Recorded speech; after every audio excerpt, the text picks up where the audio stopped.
네, 오늘 설교 제목이 빈손의 축복입니다. 사마리아 여인에 대해서 지난 시간에 설교를 1차 우리가 같이 살펴봤습니다. 만남, 예수님과의 만남에 대해서 우리가 집중해서 지난 시간에 이제 예수님을 만난다는 것이 어떤 의미인가, 우리에게 기회라는 것은 항상 주어지지 않는데 다른 기회는 놓쳐도 되지만 예수님이 앞에서 나를 향해서 손 내밀 때 그 손을 놓치면 우리에게는 다시 기회가 오기 힘들다. 어쩌면 영원히 안 올 수도 있다. 이런 얘기를 통해서 우리가 말씀 받습니다. 오늘은 이제 사마리아 이 여인이 예수님과 논쟁을 합니다. 논쟁이라기보다, 예를 들어 논쟁은 어떤 주제를 가지고 내가 맞니, 네가 맞니를 따지는 게 논쟁이라면, 오늘 사마리아 여인은 예수님께 자기 영혼의 깊은 곳에서 가지고 있던 질문을 하는 거예요. 여러분, 좋은 질문은 좋은 답보다 여러분을 더 의미 있고 가치 있게 만들 수 있습니다. 좋은 질문을 가지고 있다는 것은요, 그만큼 그 질문의 내용에 대해서 평소에 많은 생각과 고민과 갈등이 있었다는 거예요. 그래서 이것이 해결되지 않았기 때문에 오늘도 고민하고 내일도 고민하는데, 이 답을 내게 가져다 줄 사람은 이 인생의 답을 내게 가져다 줄 사람을 만난다는 것이 쉽지 않습니다.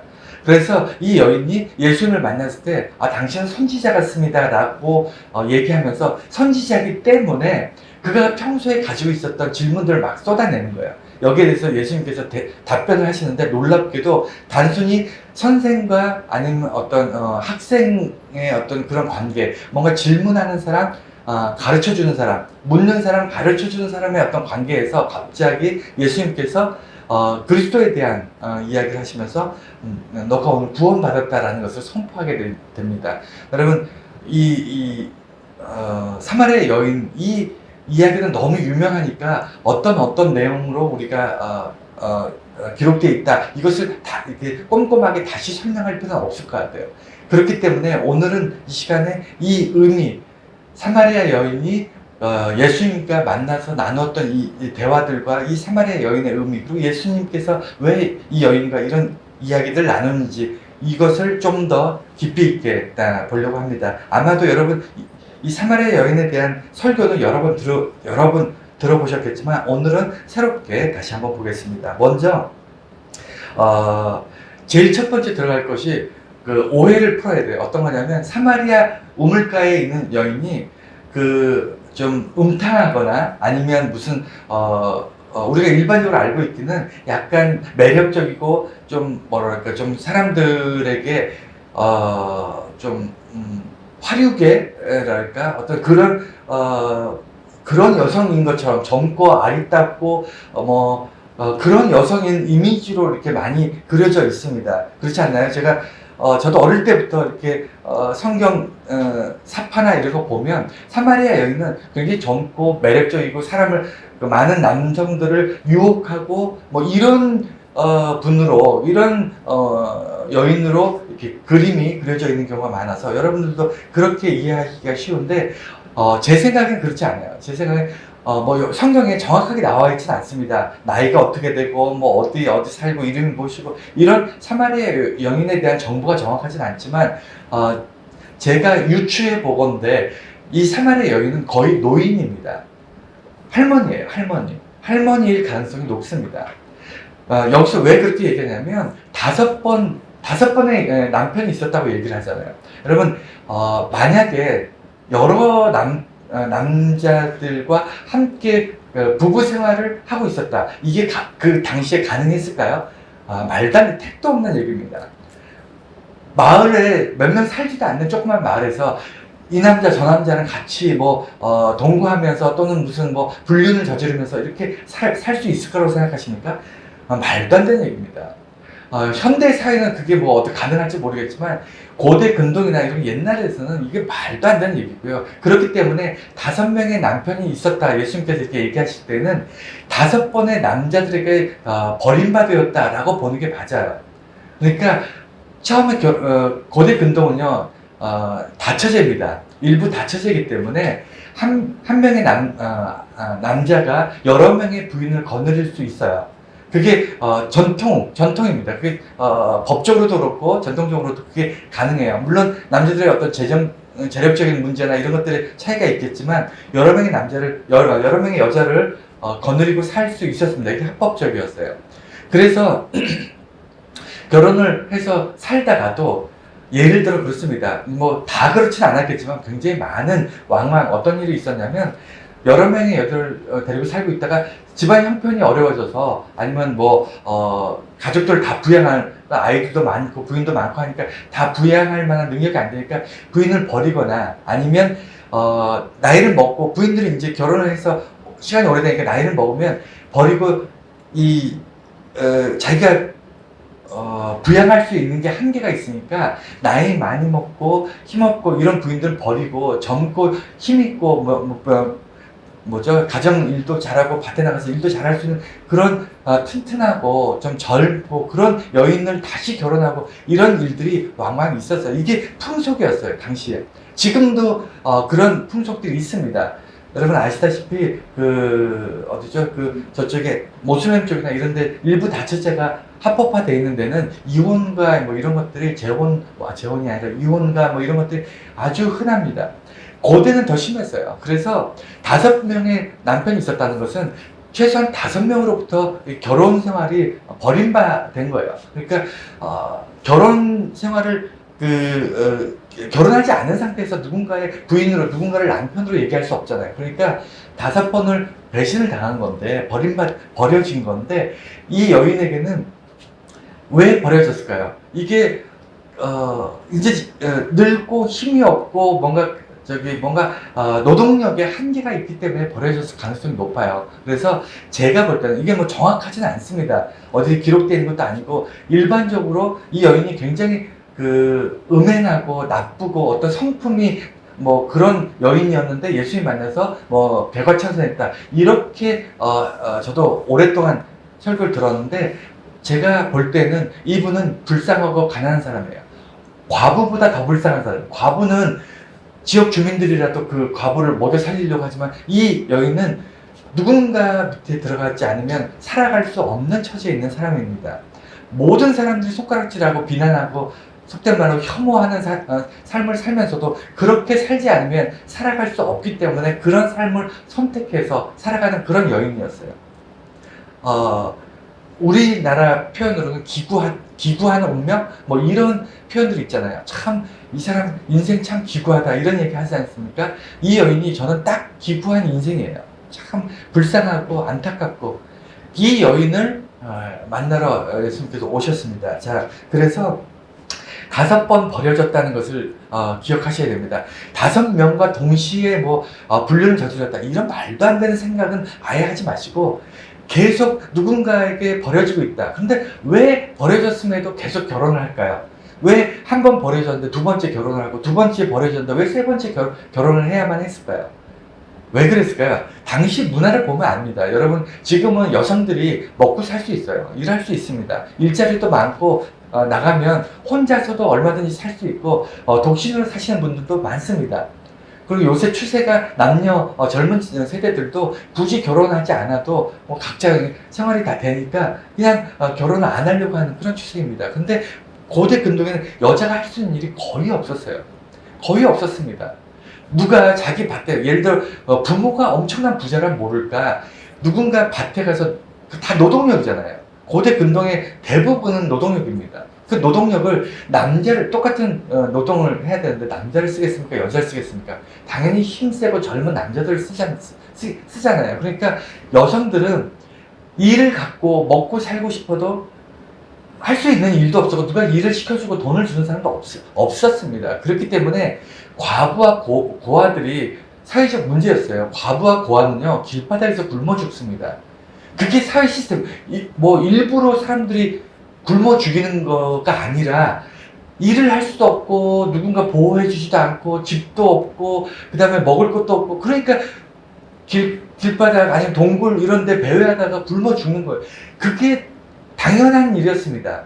누가 자기들도 먹고 살기 힘든데 연관관계 전혀 없는 고아 과부한테 이렇게 동냥하겠어요? 아주 부자들이나 아니면 도와줄까? 아니면 나라에서 좀 도와줄까? 보통 일반 사람들은 고아와 과부를 돌아볼 수 없어요. 그렇기 때문에 하나님께서는 이 율법에 고아와 과부를 그 지역이 먹여 살리라고 율법 정하신 거예요. 누군가의 남편, 누군가의 자녀는 아니지만 그들에게 정말 철저하게 뭐라 그러죠? 철저하게 버려진 자들, 철저하게 소외된 자들은 어떤 개인이 책임을 지는 것이 아니고 그 공동체, 그 마을, 그 민족이 먹여 살리라고 해서 하나님께서는 성경 말씀을 통해서 율법을 통해서 고아와 과부는 절대로 굶겨 죽이지 말라고, 고아와 과부는 절대로 고통받게 하지 말라고 법을 정하신 거예요. 그런데 그런 배경을 가만히 생각해 보면 이 오늘 사마리아의 여인은 결혼해서 버려졌지만, 쫓겨났지만 살아갈 수 있는 방법이 없어요. 누군가의 부인이 되어서 그 누군가로부터 뭔가 음식을 제공받고 집을 제공받지 않으면요, 길바닥에서 과부로 살아갈 수밖에 없는 겁니다. 그러니까 누군가의 부인이 되어야 되니까 어쩔 수 없이 계속 쫓겨나면서 버려지면서도 다시 누군가의 부인이 되고 누군가를 남편으로 받아들이는 거예요. 여러분, 그러면 이 결혼 관계가 정말 뭐랄까, 사랑과 어떤 그런 그런 기초에서 이루어진 결혼일까요? 대부분 그렇지 않아요. 노동력 때문에, 때로는 아니면 필요에 의해서, 그러니까 나는 조금 먹고 그다음에 돈을 쓰지 않을 테니까, 일은 많이 할 테니까 나를 부인으로 받아주세요. 이런 분위기라고 보시면 돼요. 나는 먹는 것도 조금만 먹겠습니다. 하지만 아침부터 밤늦게까지 하루 종일 죽어라 열심히 일하겠습니다. 그러니 나를 부인으로 데려가 주세요. 이렇게 보시면 돼요. 이게 사마리아 여인의 삶의 처지예요. 여러분, 그래서 이 배경에는 이 여인에 대한 오해를 좀, 그러니까, 뭐라 그러죠? 죄악의 여인이라기보다는 소외되고 불쌍한 여인인데, 어느 정도 소외되냐면, 이 여인이 그렇게 살았다. 이 할머니라고 보면 됩니다. 정말 할머니예요. 그냥 지금도 누군가의 정식 부인이 아니에요. 그냥 가서 일해주고 그냥 그래서 밥 얻어먹는 그런 사람입니다. 부인처럼 그 집에서 먹고 자고 일하고는 있지만 사실은 결혼관계도 아닌 거예요. 그러니까 얼마나 불쌍하게 삽니까? 근데 이 여인이 그렇게 불쌍한데 친구도 없어요. 누군가 말 걸어준 사람도 없고 함께 어울려준 사람도 없습니다. 왜냐면 혐오의 대상이거든. 이 여자는 5번이나 결혼한 여자야. 온 마을이 다 압니다. 그래서 이 사마리아 여인은 우물가에서 물을 길르러 와야 되는데, 이 물 길르는 일이 힘든 일이에요. 고대 근동은요, 다 사막 같은 그런 광야 지역이잖아요. 그늘이 있거나 무슨 이런 게 아니기 때문에 그 농사 짓는 거나 이런 거 양치는 거나 다 새벽 아침이나 저녁에 합니다. 한낮에는 안 돌아다녀요. 여러분, 지금 밖에 무지하게 덥지 않습니까? 똑같아요. 거긴 더 덥습니다. 그늘도 없고. 그런데 물 길러 오는 게 이 사마리아 여인의 아마 임무였던 것 같아요. 이 일을 자기가 맡아서 하는 일이었는데, 오죽하면 친구도 없고 사람들이 혐오하고 사람들이 수군거리는 게 듣기 싫어서 한낮에 그 더운 한낮에 오거든. 이 시간을 유추해 보면 한낮에 태양이 머리 위에 있을 때 온 거예요. 예수님도 그 시간에 우물가에 누가 올 거라는 걸 아무도 원래 안 옵니다. 근데 아무도 안 오는 걸 알면서도 예수님께서 그 우물가에 간 거는 이 여인이 오고 있다는 걸 알고 계신 거야. 아무도 우물가에서 물을 길르러 오지 않는 시간에 이 여인만 혼자 온다는 걸 예수님은 이미 알고 계셨던 거예요. 그래서 그 시간에 가신 겁니다. 이 여인은 아무도 말 걸어주지 않아요. 여러분, 이 여인이 남편의 사랑을 받습니까? 자녀가 있습니까? 그렇다고 무슨 이제 젊고 튼튼해서 새롭게 뭘 할 수가 있습니까? 무슨 부모나 형제 친지들로부터 어떤 도움을 받을 수 있습니까? 아무것도, 심지어는 친구조차 없는 좀 누군가 소일거리 말 걸어주고 함께 사는 이야기 나눠줄 수 있는 그런 벗도 없는 이런 상황. 정말 사람들이 싫어하고 혐오하고, 여러분 혐오의 대상이 되어 보신 적 있나요? 대표적으로 이런 경험을 해보는 게 누구냐면 아이들이에요. 아이들 중에서 그 학교에서 왕따 당한다 그래서 그 혐오의 대상입니다. 그 아이들은 불쌍한 거잖아요. 걔네들이 잘못한 게 아니지 않습니까? 하지만 누군가 힘 있는 괴팍한 정말 삐뚤어진 성품을 가진 친구들로부터 이유 없이 공격을 받을 때 주변에 있는 모든 사람들은 쟤랑 어울리지 말자. 쟤랑 어울리면 괜히 피해 본다. 그래서 그냥 멀리 하잖아요. 혐오의 대상이 되지 않습니까? 그러니까 왕따 당해서 폭력을 당하는 것도 억울하고 화가 나는데 주변의 모든 사람이 자기를 도와주지 않습니다. 주변의 모든 사람들이 자기를 혐오의 대상으로 보는 거예요. 이런 마음이 딱 이 사마리아 여인의 삶이었고요. 평생을 그렇게 사는 거예요. 잠깐 한 몇 년이 아니라 평생 이렇게 살아왔습니다. 여러분 학교에서 왕따당하는 아이들을 반드시 구제해야 되는 이유가 뭐냐면 걔네들은 어린 아이들이에요. 성품이 그러니까 우리가 성인들은요 내적으로 이겨낼 수 있는 그 내적 자존감이나 이런 것이 있을 수 있지만 어린아이들은 그런 게 없잖아요. 외부의 영향을 어마어마하게 받습니다. 외부 환경이나 이런 거에 영향을 받기 때문에 어린아이들이 그 왕따가 되고 괴롭힘을 당하면요 반드시 건져내야 돼요. 하여튼 이 사마리아 여인이 그런 심정으로 평생 살았다는 걸 기억해 주시고, 이 여인을 만나기 위해서 예수님께서 그 광야 정말 아마 모르기는 몰라도 40도 넘어갈 거예요. 12시 넘으면 40도 넘어갑니다. 제가 알기로는 그래요. 그리고 밤에는 해 떨어지면 영상 한 10도 아래까지도 떨어진대요. 그러니까 일교차가 30도가 넘는 지역이에요. 그 지역 자체가. 그러니까 그래서 예수님께 그 더운 시간에 갔는데 이 여인이 예수님 보자마자 뭘 물어보냐면 처음에는 예수님께 뜬금없이 네 남편을 데리고 와라. 아니 물 길러 왔는데 물을 좀 달라 말라 이런 얘기 지난 시간에 배웠잖아요. 그러다가 생명수 이 얘기 나오다가 갑자기 예수님께서 네 남편을 데려와라 했더니 없습니다. 이 여자가 그렇게 얘기하니까 예수님께서 네 말이 옳다. 5이 있었지만 예전에 5이 있었지만 그들도 남편이 아니고 지금 있는 남편도 남편이 아니니까 네 말이 옳다 이렇게 얘기하시니까 이 여인이 가만히 생각하니까 그건 이방인이 마을 사람들은 다 알고 있지만 이방인인 유대인인 이 남자가 그 이스라엘 지역에서 왔는데 이 사람이 자기의 그 인생 히스토리를 알 리가 당연히 없잖아요. 그러니까 뭔가 좀 신비롭지 않습니까? 여러분도 그렇잖아요. 누가 여러분들의 비밀스러운 그 과거를 속속들이 알고 있는데 갑자기 전혀 모르는 사람이 그걸 알고 있으면 당황스럽고 뭔가 이상하고 신비롭지 않습니까? 그래서 이 여인도 내가 보니 당신은 선지자입니다 라고 얘기하는 거예요. 그리고는 이 사마리아 여인이 예수님께 질문을 합니다. 이 질문 중요해요. 왜 중요하냐면 선지자인 것 같습니다 하고는 나서 내게 뭔가 좀 좋은 말씀 좀 해주세요. 아니면 내게 복이 될 수 있는 복을 좀 빌어주세요. 아니면 내게 축복 기도해 주세요. 아니면 내 인생이 너무 고달픈데 이제는 좀 잘 살아갈 수 있도록 내게 뭔가 다른 인생이 살 수 있도록 뭔가 좀 도움을 주세요 라고 얘기를 할 것 같잖아요. 그렇지 않습니까? 뭔가 선지자, 뭔가 영적 능력이 있는 사람이 오면 나의 어떤 결핍된 거, 나의 어떤 문제, 나의 좀 약한 부분을 좀 해결해 주세요 라고 도움을 요청할 것 같은데 이 사마리아 여인은 그러지 않았어요. 뭘 했죠? 물어봤어요. 질문을 했습니다. 이게 중요하다니까요. 여러분 평상시에 질문이 있어야 돼요. 내 속에 영적 질문이 있느냐 없느냐가 여러분 삶을 다르게 만들고 기회를 붙잡을 수 있느냐 없느냐를 결정지어요. 여러분 내면에 여러분 영적 존재로서 영적 질문이 없이 살아가는 사람은요 내 앞에 지나가는 기회를 붙잡을 만한 타이밍을 놓친다니까요. 알 수가 없어요.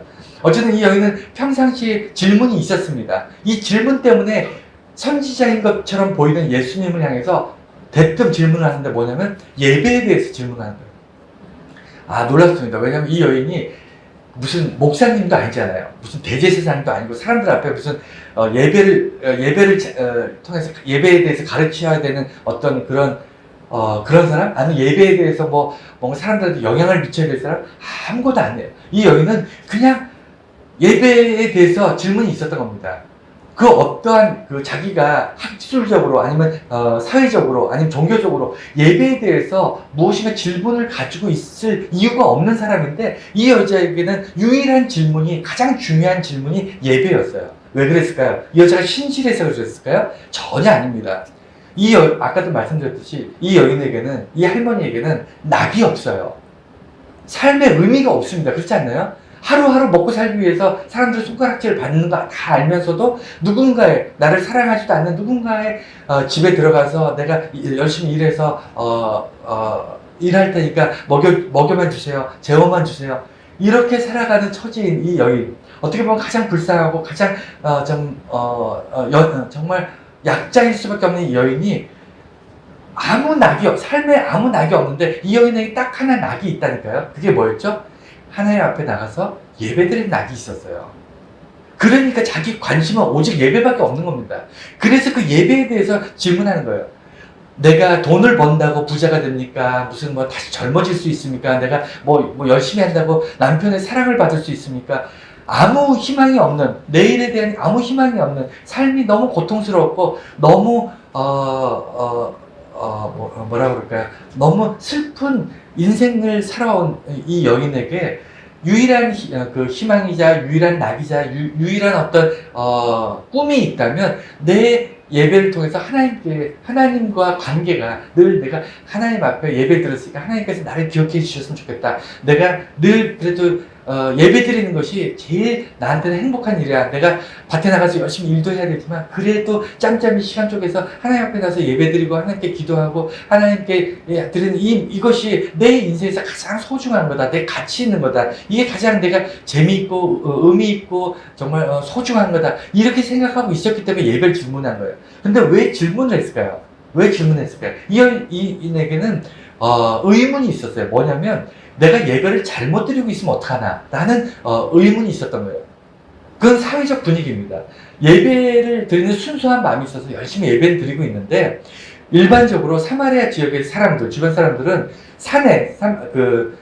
산에서 예배를 드려야 된다라고 하고 예루살렘 사람들은 남유다 이스라엘 사람들은 그 성전에서 예배를 드려야만 된다. 하나님께서는 성전에서 드리는 예배만 받는다. 이제 사마리아 지역은 이스라엘 쪽으로 넘어오지 못하니까 서로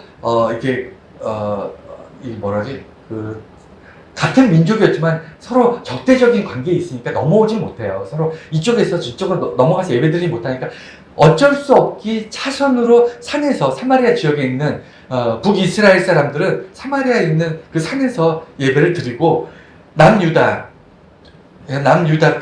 나머지 10지파, 2지파가 위에 있고, 나머지 10지파가, 그래서 이스라엘 지역에서 예배를 드리는, 성전에서 예배 드리는데 서로 자기들이 드리는 것만 옳다 그래요. 그런데 이 여인은, 사마리아 여인은 자기의 유일한 자기의 유일한 행복, 자기가 삶에 살아가는 유일한 의미가 예배인데, 예배가 이 산에서밖에 드릴 수 없는데 이 산에서 드리는 예배는 예배가 아니다. 하나님이 받으시지 않는다. 라고 이스라엘의 남유다 이스라엘 사람들이 그렇게 얘기를 하니까 혼동이 오는 거예요. 혹시라도 정말 그러면 어떡하지? 자기들끼리는 사마리아 지역에 있는 사람들끼리는 우리가 맞다. 우리가 드리는 이 산에서 드리는 예배가 하나님께서 온전히 받으신 예배고 이스라엘 성전에서 드리는 건 그런 의미가 없다. 자기들끼리는 그렇게 얘기하고 있지만 이 여인에게는 좀 찝찝한 거야. 좀 궁금한 거야. 그러니까 선지자 같은 사람이 딱 눈에 보이니까 뭔가 좀 잘 알 것 같은 사람이 딱 보이니까 그거 질문하는 겁니다. 내 유일한 낙이, 내 유일한 행복이 예배 드리는 건데 내 예배가 잘못된 예배, 의미 없는 예배, 하나님이 보지 않으시는 예배면 어떡합니까? 이 마음으로 질문하는 거예요. 그때 예수님께서 어떻게 얘기하시냐면 여기도 저기도 아니라는 거예요. 그게 우리가 가지고 있는 오류입니다. 여러분 그러니까 예배 관심을 가지는 것을 조금 더 정리하고 이제 넘어갈 건데, 이 여인이 예수를 만나서 예배에 대해서 질문할 수밖에 없었던 게 그런 어떤 사회적 문제, 그러니까 이 여인에게 문제가 있었던 게 아니라 이 여인이 음행한다거나 이 여인이 무슨 방탕한다거나 이 여인이 무슨 뭘 무식해서 뭘 모른다거나 이런 게 아니에요. 순수하게 예배드리고 그다음에 그 환경 때문에 어쩔 수 없이 제한적인 것이 있었지만 그 영혼, 그 마음 깊숙한 곳에서는 온전한 예배, 참된 예배를 드리고 싶어하는 마음이 있었다니까요. 왜냐면 그거밖에 자기 인생에 가치는 게 없으니까. 그래서 질문을 했는데 예수님께서 어떻게 얘기하시냐면 영과 진리로 예배할 때가 온다 이렇게 얘기를 하십니다. 여러분, 영과 진리로 예배한다는 게 뭐죠? 여러분, 교회에서 참 많이 듣는 얘기입니다. 우리 다 같이 영과 진리로 예배 드립시다 라는 얘기 참 많이 듣잖아요. 여러분 많이 듣지 않습니까? 영과 진리로 드리는 예배라는 게 뭐죠? 이것이 이 여인이 들었을 때 아 그렇군요 라는 것을 이해할 수 있었을까요? 절대 이해 못합니다. 우리도 잘 모르는데 우리조차 잘 모르는데 이 여인이 어떻게 알았겠어요? 근데 예수님께서 이 내용을 자세하게 풀어주세요. 이런 게 좋은 거예요. 성경을 읽으면서 정말 영과 진리로 드리는 예배라는 게 도대체 뭐지? 라는 우리 질문이 있어야 되고요. 먼저 나는 예배를 맨날 드리니까 난 잘 살고 있어. 이게 아니라 난 매주 예배를 드리고 있지만 나의 예배가 하나님께 온전히 온전한 예배가 될까? 하나님 기뻐하시는 예배가 될까? 내가 매주 예배를 드리고 있지만 이 예배가 나의 인생의 가장 기쁨이 될까? 나의 정말 세상의 모든 일들은 내가 하는 모든 일들은 어떻게 보면 크게 의미가 없지만 이 예배만큼은 영원하다. 내 영원한 생명에 예배만큼은 하나님께 드리는 예배만큼 가치 있는 것이 없다. 세상에 그 어떤 것도 이것과 바꿀 수 없다. 이런 마음을 가지고 있어야 되고요. 있다면 내 예배는 온전한 예배가 되고 있는가라는 두 번째 질문이 따라오게 돼 있어요. 두 번째 질문이 떠오르지 않는 이유는요. 내 인생에 예배가 가장 중요하지 않기 때문입니다.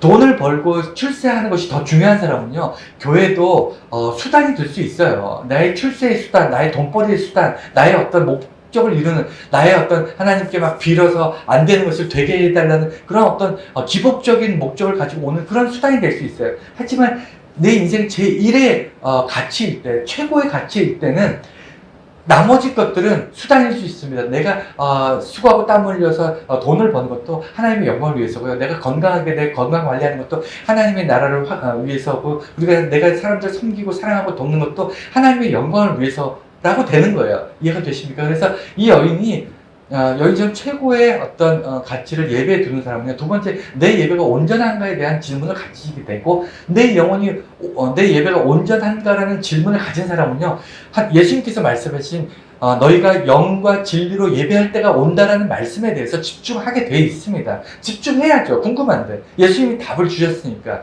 이 답에 대해서 예수님이 말씀해 주신 이래서 이 사마리아 여인 이 예화는요, 사마리아 여인이 예수님 만나서 대박 났다가 목표 이 이야기의 전부가 아닙니다. 그거는 일부고요.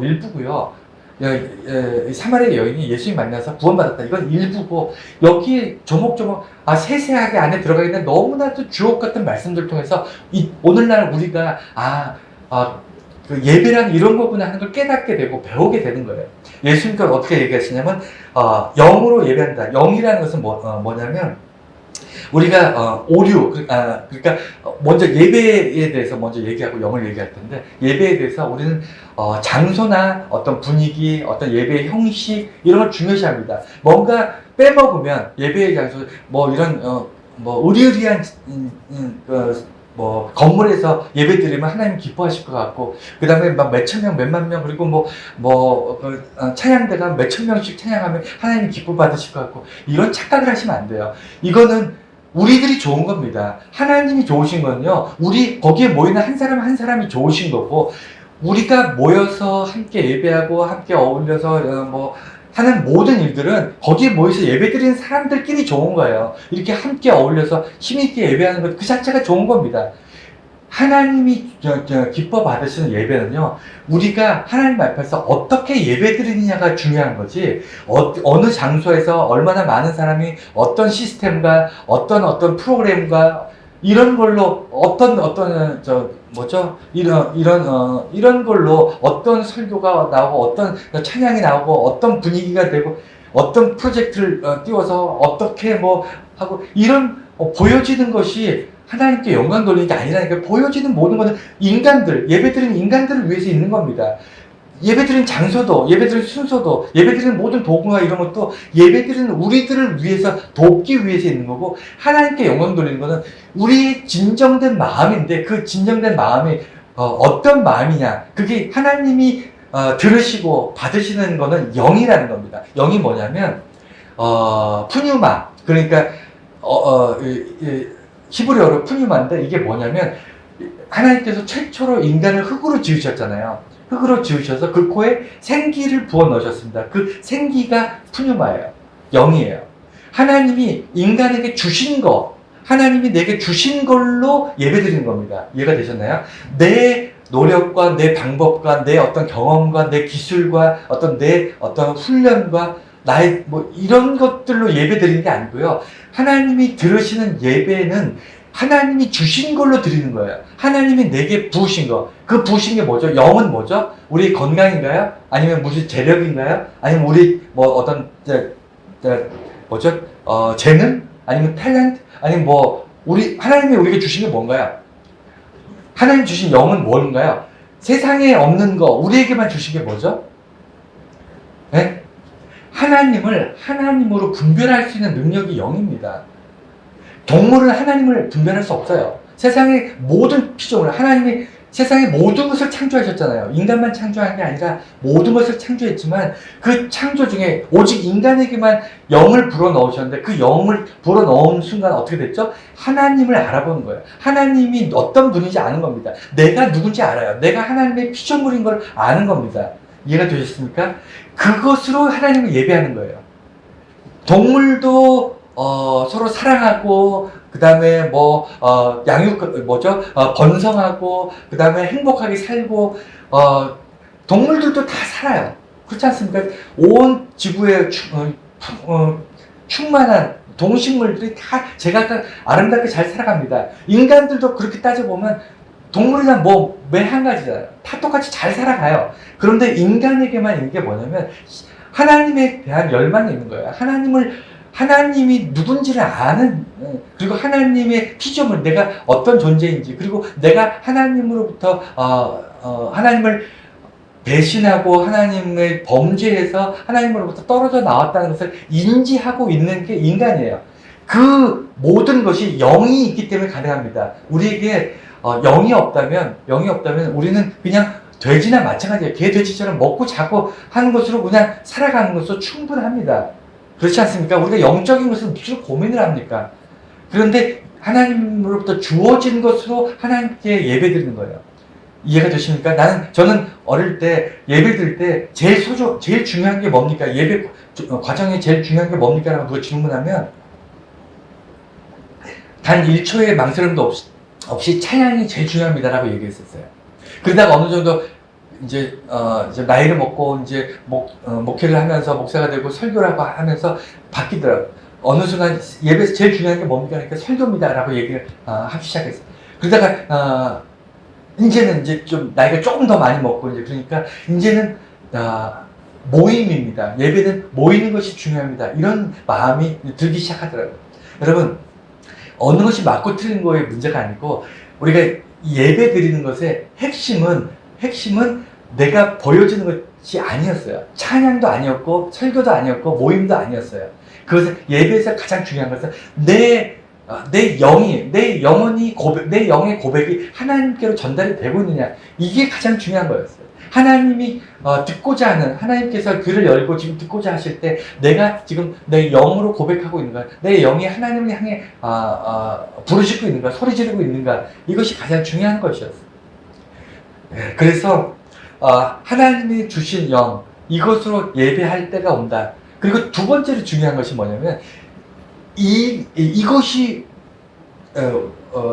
전부라면, 영으로 예배하는 것이 전부였다면 예수님께서 영으로 예배할 때가 온다 이렇게 얘기하셨을 텐데, 영과 진리로 예배할 때가 온다 이렇게 두 가지를 얘기하셨어요. 이게 매우 중요합니다. 영은 우리가 예배하는 방식이고 예배하는 목적이고 예배하는 어떤 통로고 하나님께서 받으시는 어떤 이 모든 것을 통틀어 영이라고 하면, 진리는 뭐죠? 진리라면 뭘까요? 예수님께서 이 요한복음 뒷부분을 가면 나는 진리요 생명이니 나로 말미암지 않고는 아버지께로 올 자가 없다라고 얘기를 하세요. 요한복음에 14장인가 기록되어 있을 겁니다. 예수님께서 말씀하실 때 나는 생명이고 진리라고 해요. 그러니까 진리가 여기서 말하는 진리라는 게 뭐냐면 어떤 물리학에서 말하는 진리, 아니면 우주 천체 물리학의 어떤 진리, 아니면 우리가 인문학적으로 사람이 살아가는 도리의 어떤 진리, 논리적으로 윤리적으로 뭐 이런 진리가 아니에요. 여기서 말하는 진리는요, 예수님 자신입니다. 예수님 지금 현재 사마리아 여인과 이야기하는 동안에는 십자가를 지기 전이잖아요. 그래서 예수님께서 어떻게 얘기하시냐면 영과 진리로 예배할 때가 올 것이다. 그러니까 미래형으로 얘기하시는 거예요. 지금은 아니고 나중에는 그렇게 될 것이다. 그 나중에 언제죠? 예수님께서 십자가 지고 진리로 십자가 지고 죽으시고 부활하심으로 우리가 예수 그리스도의 이름으로 진리이신 예수, 진리는 영원하다 그랬잖아요. 예수님의 십자가는 영원합니다. 예수님 죽지 않으셨어요. 예수님은 부활하셔서 다시 죽지 않으셨습니다. 영원한 존재시고요. 우리는 그 영원한 존재를 바라보고 그 영원한 존재의 선포, 너희는 나의 십자가를 통해서 죄사함을 받았으니 너희가 예수 이름으로 고백할 때 하나님께서 구원하시고 영원한 생명으로 천국에 살게 하신다. 이 선포는 진리예요.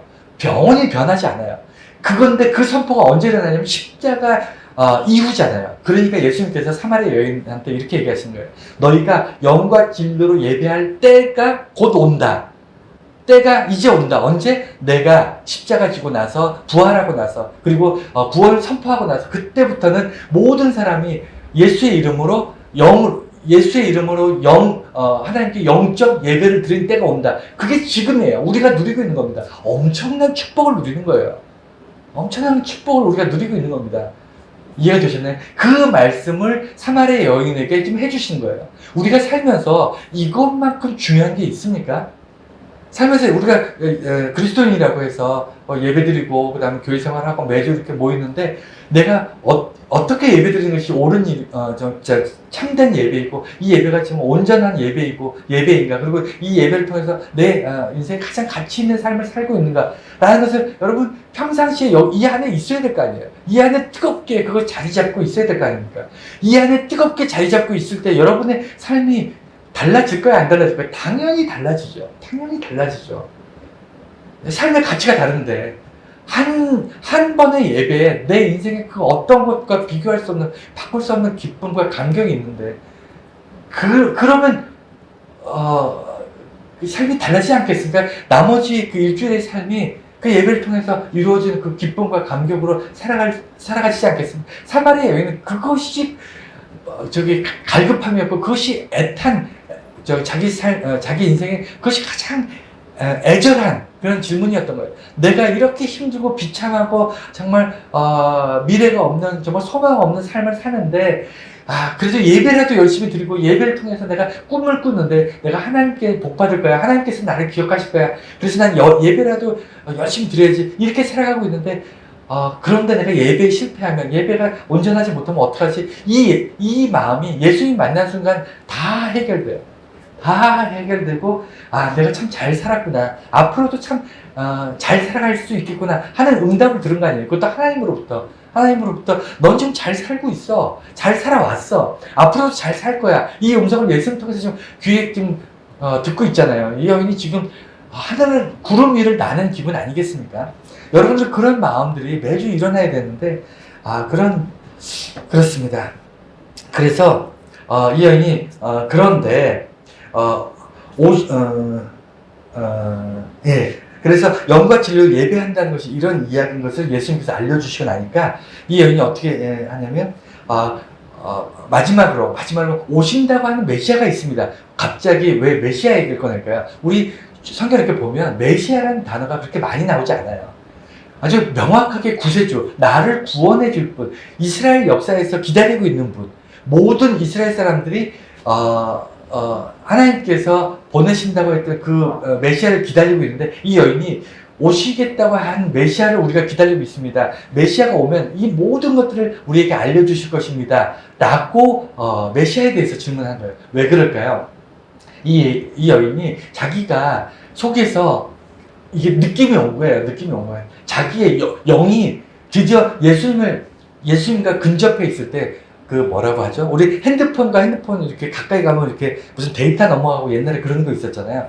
예수님과 가까이 왔을 때 자기 영이 갇혀있고 답답하고 뭔가 억눌려 있던 영이 깨어나기 시작합니다. 여러분 그런 영적 어떤 경험들이 여러분의 삶에 꼭 있었으면 좋겠어요. 예수님과 가까워지면요, 예수님께서 뭘 해주기 때문에, 나의 문제를 해결하기 때문에, 예수님께서 내 귀에 무슨 말씀을 주시기 때문에, 아니면 무슨 신비로운 내 삶에 신비로운 기적 같은 일들이 일어나기 때문에 여러분 삶이 바뀌는 게 아니라니까요. 예수님과 가까이 계시면요, 내 억눌렸던 영이 맑아지고 깨끗해지고 깨어나는 것을 여러분 경험하게 됩니다. 그러면서 어떻게 되냐면, 혹시라고 하는 거예요. 혹시 오신다는 메시아가 혹시 당신입니까? 라는 어떤 의문점을 가지고 질문하는 거예요. 그렇지 않고는 왜 갑자기 느닷없이 뜬금없이 메시아 얘기를 하겠습니까? 그러니까 이 여인은, 사마리아 여인은 혹시 오신다는 메시아가, 이런 마음으로 메시아가 오시면 다 우리에게 설명해주고 다 알려준다고 했는데 라고 얘기하니까 예수님께서 뭐라고 얘기하시냐면, 아마 이 장면을 제가 상상해 볼 때 머릿속에 이렇게 그림을 이렇게 그려보면, 드라마처럼 그려보면 아마도 예수님께서 아주 인자한 미소를 지시면서 이 말씀을 하셨을 거예요. 그 온다는 메시아가 나다, 이렇게 얘기하셨을 거예요. 그렇지 않겠습니까? 이 여인에게 얼마나 복된 소식입니까? 얼마나 기쁜 소식입니까? 근데 대부분의 사람은요, 오신다는 메시아가 사람으로 온다고 생각하지 않았어요. 그 당시에 있던 거의 대부분의 99.999%의 사람들은 오신다는 메시아는 하늘에서 구름 타고 오신다고 생각했지, 하늘에서 뭐 천군 천사를 대동해서 막 어마어마하게 메시아가 오실 거라고 생각했지. 그래서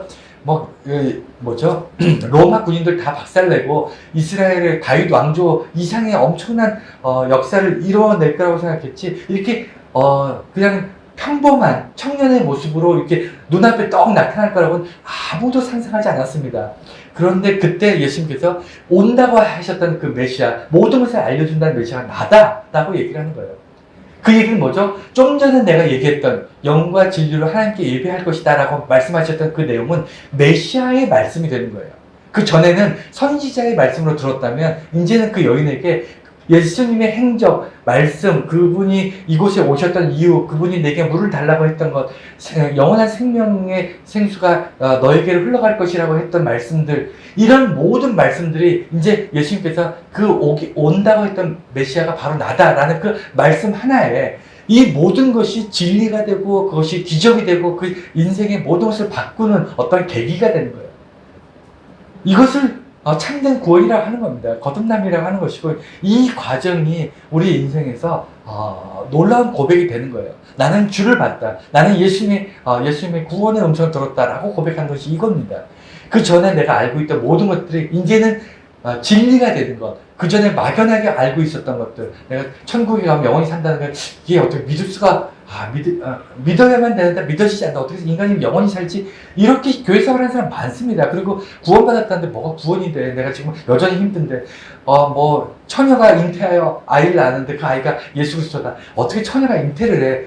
우리는 그런 의문점과 믿어지지 않는 것과 어떤 많은 그런 것들을 가지고 신앙생활을 하는 사람 여전히 많은데, 예수님의 음성을 듣는 순간, 내가 온다는 그 메시아다라는 음성을 듣는 순간 내가 알고 있던 모든 것들이 사실이 되고 진리가 되고 영원한 것이 되는 거예요. 그래서 메시아의 증거, 예수님께서 오신 이유, 사마리아 여인을 만나신 이유는, 이 사건을 통해서 우리가 받아야 될 교훈은 뭐냐면, 사마리아 여인이 예수 만나고 어떻게 됐다가 아니에요. 그런 내용들은 성경에 너무너무 많습니다. 어떤 사람이 예수님 만나서 어떤 사람이 하나님의 은혜 가운데 놀라운 변화를, 이런 내용이 성경의 주가 아니고요. 성경을 읽으면서 우리가 봐야 될 주는 뭐냐, 핵심 뭐냐면 예수님이 어떻게 드러나느냐예요. 하나님이 어떻게 쓰여지고 있는가, 하나님의 음성을 통해서 하나님은 어떤 분으로 우리에게 보여지고 있느냐, 이게 중요합니다. 오늘 사마리아 여인의 핵심 중에 핵심, 본질은 뭐냐면 예수님이 어떻게 드러나느냐. 사마리아 여인을 만남으로 인해서 예수님의 어떤 모습이 드러났느냐. 어떤 모습이 드러난 거죠? 예수님의 생명, 영원한 생명수이신 영원한 생명으로서, 그리고 진리로서, 그리고 소외되고 버림받고 고통받는 가장 약한 자에게 예수님께 찾아가는, 마치 대통령이 가장 쪽방촌에 그 병들고 연약한 정말 보잘것없고 연약해 보이는 그런 노인 한 분을 일부러 찾아가셔서 만나주는 거하고 똑같은 거 아니에요? 그거보다 비교할 수 없는 거잖아요. 그래서 가장 크신 분이 가장 작은 자에게, 가장 연약하고 가장 보잘것없는 사람에게 만나주심으로 인해서 하나님이 어떤 분인가를 드러내시는 거고, 예수님이 기본적으로 어떤 분이신가를 드러내는 거예요. 오늘 말씀에 사마리아 여인의 이 사건의 본질은 예수님이 메시아로 가장 약한 자에게 다가가셔서 그에게 생명수를, 영원한 목마르지 않은 생명수를 주시면서 그의 영혼의 질문, 내가 예배하는 것이 어떻게 예배하는 것이 언제나 예배입니까? 라는 답을 주시면서 그의 삶을 송두리째 바꿔버리시는, 그의 삶을 가치 있는 삶이 되고 의미 있는 삶이 되고 소망 있는 삶이 되고 그리고 영원한 것을 꿈꾸는 삶으로 바꿔주시는 그 만남의 이 짧은 시간에 이 만남의 시간을 하나 예수님께서 보여주셨다는 것을 오늘 성경에서 말씀하시는 거예요. 예수님이 어떤 분인가? 하나님이 어떤 분인가? 오늘 우리가 이 사마리아 여인의 마음으로 예수를 만나야 됩니다. 사마리아 여인의 삶, 그 심정으로 하나님께 질문하고 하나님을 바라보고 예수 그리스도를 붙잡을 수 있는 그런 우리들이 되어야 됩니다. 그때 이 여인이 지난주에 말씀드렸지만 물을 길러 왔는데 그 더운 시간에 여기까지 마을에서 나와가지고 물을 기르는 게 그게 쉽지 않잖아요.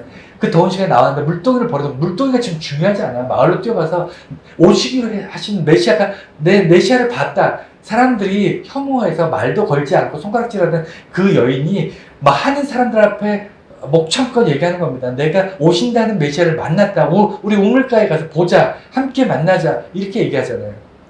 이게 시켜서 되는 일이 아닙니다. 이건 뭘 어떻게 한다고 되는 게 아니고 우리 안에 그 놀라운 어떤 만남과 놀라운 어떤 충격적인 그런 경험이 있어야만 가능한 일입니다. 여러분, 저와 여러분들이 이 사마리아 여인 비유를 통해서 이 놀라운 경험을 항상 되새기면서 이런 삶을 계속 이어나가실 수 있는 저와 여러분 다 되시기를 축원합니다.